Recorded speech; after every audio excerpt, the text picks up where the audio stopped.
If I told you that my wife destroyed our marriage because of one fake photo, would you believe me?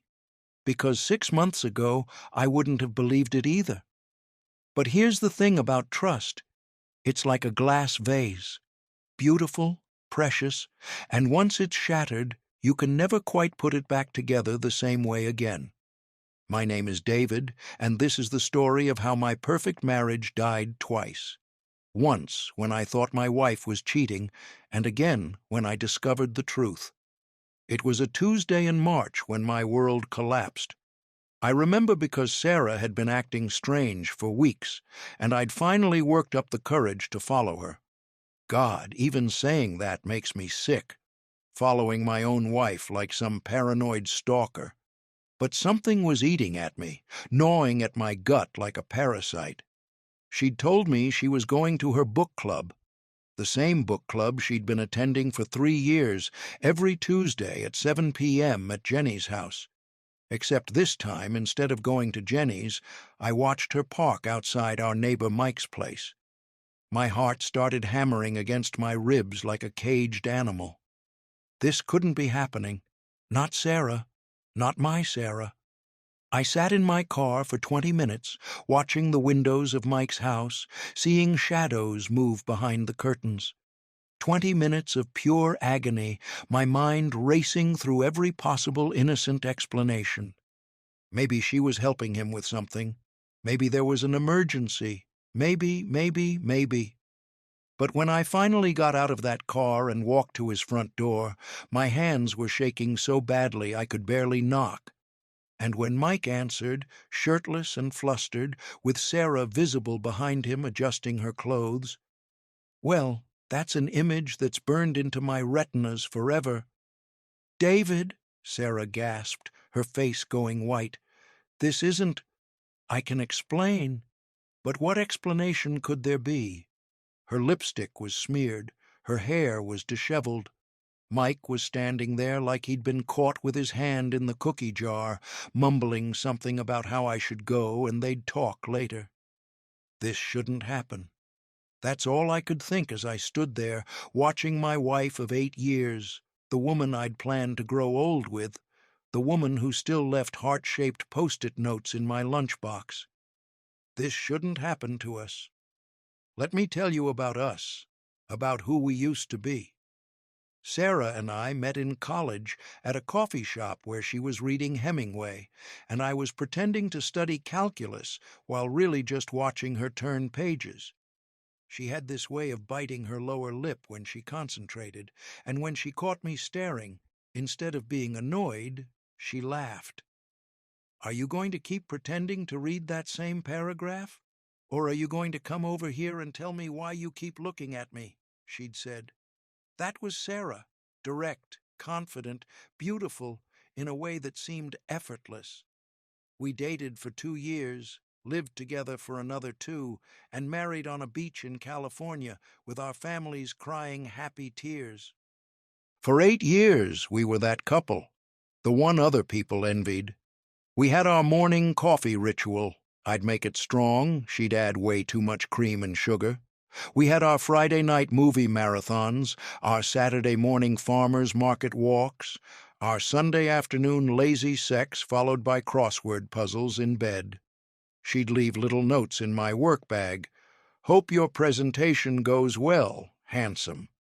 Don't forget we're awesome. Love you to the moon and back."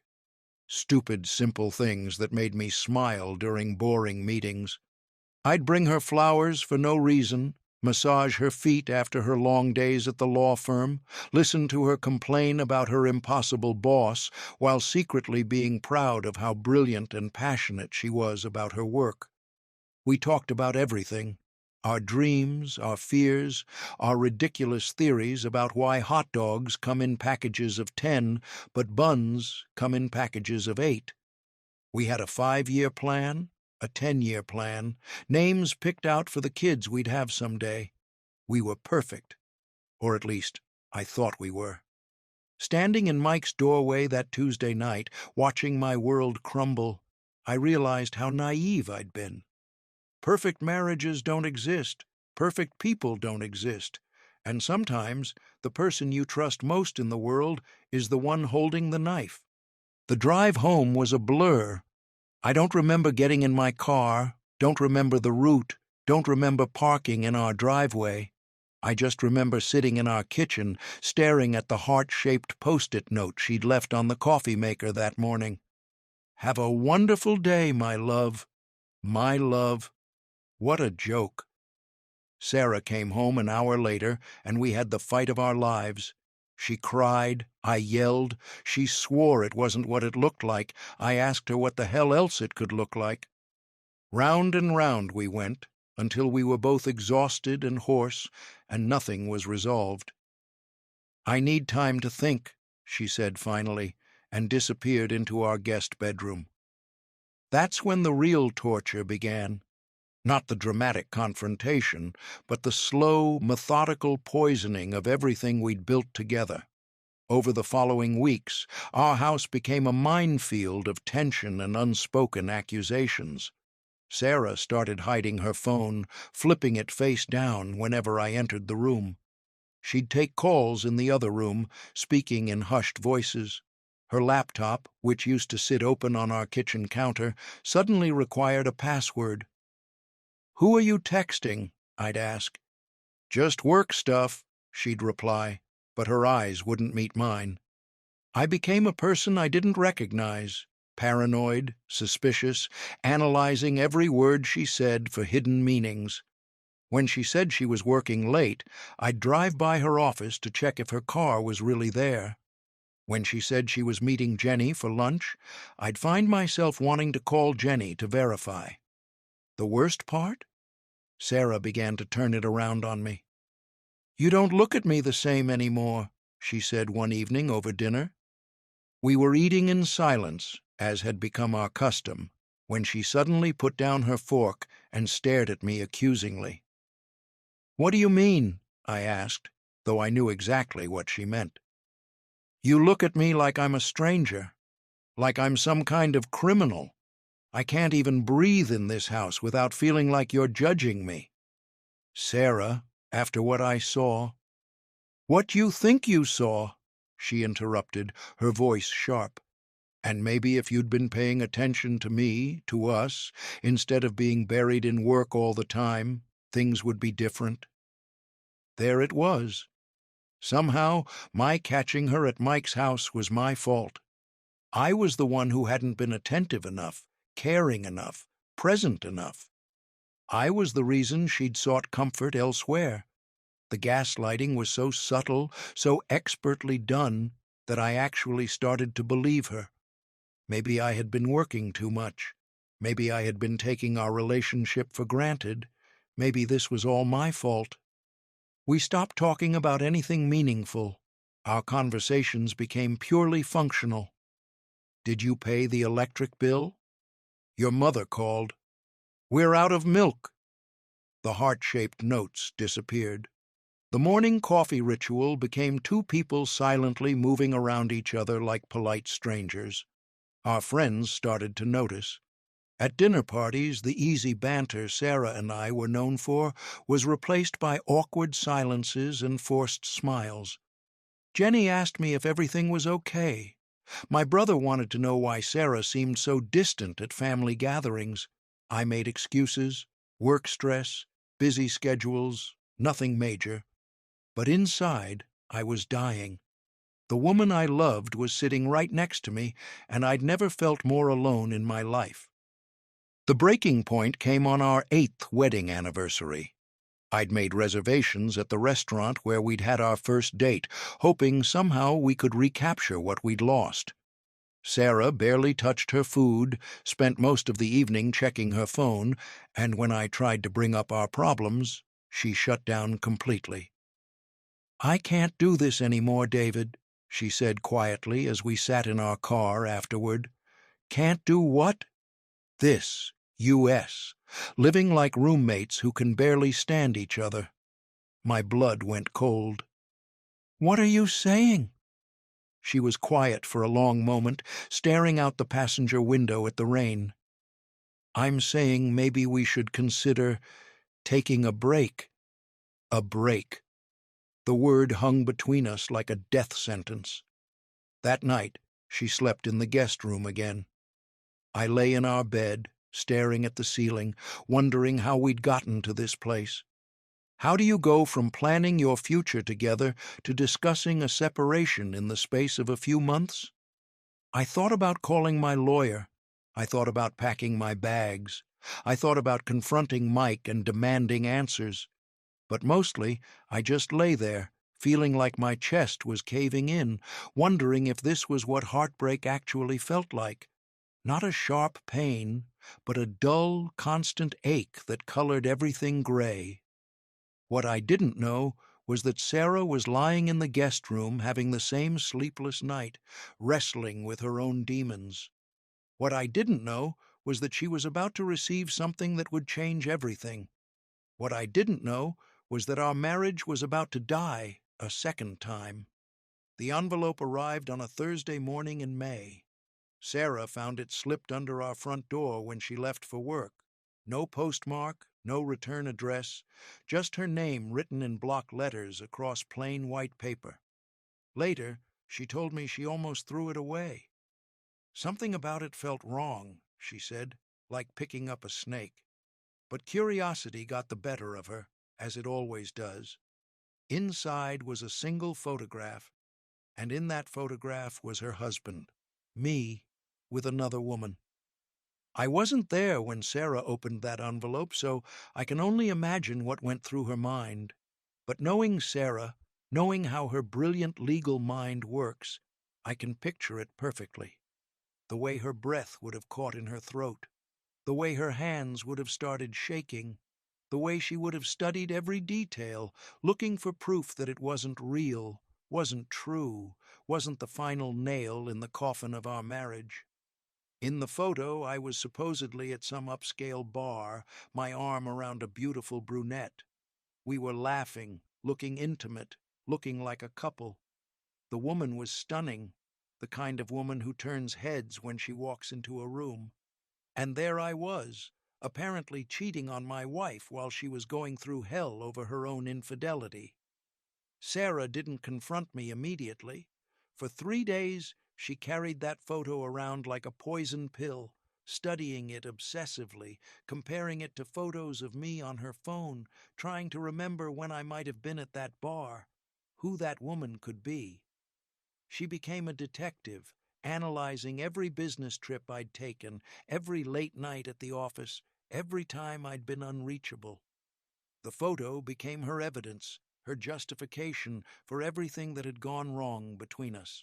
Wrong. We're both cheaters, she told me later she'd thought. We're both liars. Maybe we deserve each other.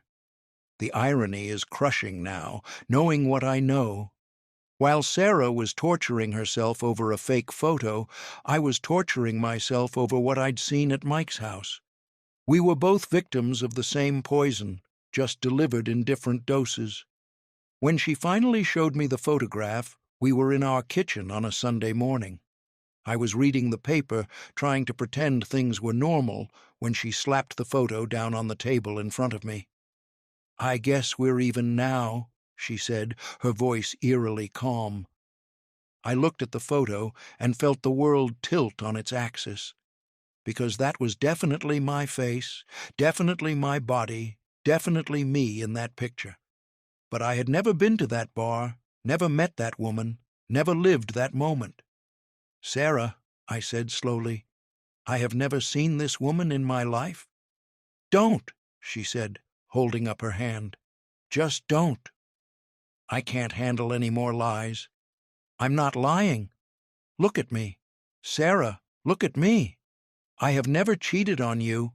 I have never even thought about cheating on you." But she was already walking away, shaking her head. "Everyone thinks about it, David. At least you acted on it instead of pretending to be perfect." That's when I realized how deep the damage went. The woman who'd once trusted me implicitly now couldn't believe me when I told her the truth. The woman who'd once known me better than I knew myself now saw me as a stranger capable of betrayal. I stared at that photograph for hours after she left the room. I studied my face, my clothes, my posture. Everything looked real, but I knew with absolute certainty that I had never lived that moment, which meant someone had gone to extraordinary lengths to make it look like I had. But who and why? The answer came from an unexpected source: Sarah's best friend, Jenny. Sarah had finally broken down and shown Jenny the photo, desperate for someone to tell her what to do. But Jenny, bless her, had a suspicious mind and a brother who worked in digital forensics. "Something feels off about this," Jenny had told Sarah. "The lighting is weird, and your face is in perfect focus, but the background is slightly blurry in a way that doesn't make sense." "Can I have my brother take a look?" Sarah agreed, probably hoping Jenny's brother would confirm the photo's authenticity so she could finally hate me in peace. Instead, he found the smoking gun. "This is definitely manipulated," he told them after running the image through professional software. "Someone took a photo of David from somewhere else and superimposed it onto this scene. They did a good job. It would fool most people, but there are telltale signs. The shadows don't match, there's some pixelation around the edges, and the color temperature of David's face doesn't quite match the ambient lighting of the bar." Sarah called me immediately, sobbing into the phone. "David, I'm so sorry. I'm so sorry. The photo is fake. Someone made it look like you were cheating, and I believed it. I believed it because I wanted to believe it." "You wanted to believe it?" "Because it made me feel less guilty about Mike. If you were cheating too, then I wasn't the only villain in our story." We met at home that afternoon and had the most honest conversation of our marriage. Sarah told me about the photo, about her guilt, about how she'd been drowning in self-hatred. I told her about the paranoia, the sleepless nights, the way I'd been slowly losing my mind. And then Sarah told me something that made my blood run cold. "I think I know who sent this," she said quietly. The name she said made everything click into place. Rebecca Martinez. Sarah's college roommate, her maid of honor, someone who'd been conspicuously absent from our lives for the past 2 years. Rebecca, who'd always been competitive with Sarah. Rebecca, who'd made passive-aggressive comments about our perfect relationship. Rebecca, who'd been bitter ever since her own marriage fell apart and Sarah hadn't supported her the way she'd expected. Rebecca, who worked in graphic design and had the skills to create a convincing fake photograph. Rebecca, who knew both of us well enough to know exactly how to hurt us. "She's been planning this," Sarah said, her voice hollow. "She's been systematically destroying our marriage, and I helped her do it." The confrontation with Rebecca happened over video call because she'd moved to Portland after her divorce, and we weren't about to drive 8 hours to face our tormentor in person. When Sarah called her and told her we knew about the fake photo, Rebecca didn't even bother to deny it. "You had everything," Rebecca said, her voice flat and cold. "Perfect marriage, perfect house, perfect life. Do you know what it's like to watch your best friend have everything you want while your own life falls apart?" "So you decided to destroy ours?" Sarah asked, her voice shaking. "I decided to show you what the real world is like. Marriage is hard, Sarah. Love doesn't conquer all. Sometimes good people do bad things, and sometimes the people you trust most are the ones who hurt you." "The photo wasn't real, Rebecca." "Wasn't it?" Rebecca smiled, and there was something genuinely frightening in her expression. "David never cheated, but you did. You were at Mike's house, Sarah. I didn't have to fake that." That's when the final piece fell into place. Rebecca had somehow known about Sarah and Mike, had probably been watching us, waiting for the perfect moment to strike. The fake photo wasn't the beginning of her plan. It was the finishing move. "How did you know?" Sarah whispered. "Instagram, actually. Mike posted a story about fixing his neighbor's plumbing. and you were visible in the background. Just for a second, but I recognized you. I started paying attention after that, and it wasn't hard to figure out what was happening. My mind was reeling. Our marriage had been destroyed by social media, by a bitter friend with graphic design skills, by a perfect storm of jealousy and opportunity, and our own human weaknesses. Rebecca had manipulated us like chess pieces. She'd known that Sarah would be vulnerable after the guilt of her affair, and she'd known that I would be devastated by proof of Sarah's infidelity. The fake photo was designed to make Sarah feel justified in her betrayal and to destroy any chance of us reconciling. It had almost worked perfectly. After we ended the call with Rebecca, Sarah and I sat in our living room in stunned silence. 8 months of hell, and it all traced back to one person's deliberate cruelty. "I should have trusted you," Sarah said finally. "I should have shown you the photo immediately and asked you about it instead of assuming the worst. I should have asked you about Mike instead of following you and jumping to conclusions," I replied. "We both should have done a lot of things differently." That was the moment I realized that our marriage had died twice, but it could also be reborn twice. The first death was the betrayal and the lies and the slow poison of suspicion. The second death was the fake photo and the revelation of how easily we could be manipulated. But maybe, just maybe, we could build something new from the ashes. It wasn't easy.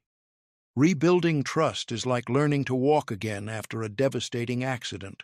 Painful, slow, and requiring tremendous patience from everyone involved. We went to counseling, both individually and together. We had hard conversations about boundaries and communication and what we both needed to feel secure in our relationship.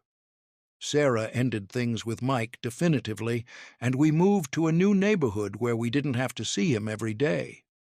I took a step back from work and made our relationship a priority in a way I hadn't before. We learned to fight fair, to speak our needs clearly, to ask questions instead of making assumptions.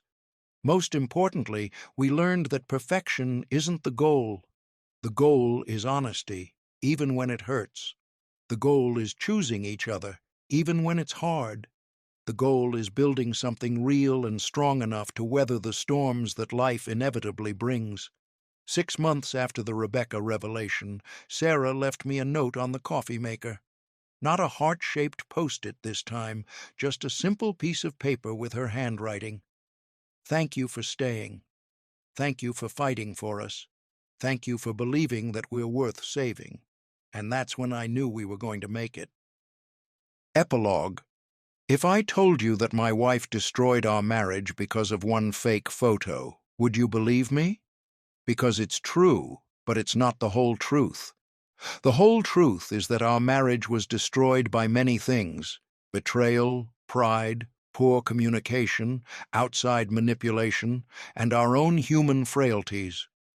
But the whole truth is also that our marriage was saved by even more things: love, forgiveness, hard work, professional help, and the simple decision to keep trying when it would have been easier to quit. A marriage doesn't die from lies. It dies when trust is replaced by silence, and that silence almost killed us. But silence isn't permanent, and trust can be rebuilt. It's not the same as it was before. It's scarred, weathered, marked by the battles we've fought. But in some ways, it's stronger now. We know what we can survive. We know what we're worth fighting for. And we know that the next time someone tries to destroy what we've built, we'll face them together. Because that's what marriage really is. Not the absence of problems, but the commitment to solve them together. Not the absence of pain, but the promise to heal together. Not perfection, but the choice to keep choosing each other, even when the world gives you every reason not to, especially when the world gives you every reason not to. Rebecca thought she was destroying us, but in the end, she taught us something invaluable: that love isn't just a feeling, it's a decision you make every single day. And some decisions are worth making, no matter how hard they are. Sarah and I made that decision. We're still making it. And that, more than any fake photo or real betrayal, is the truth that matters.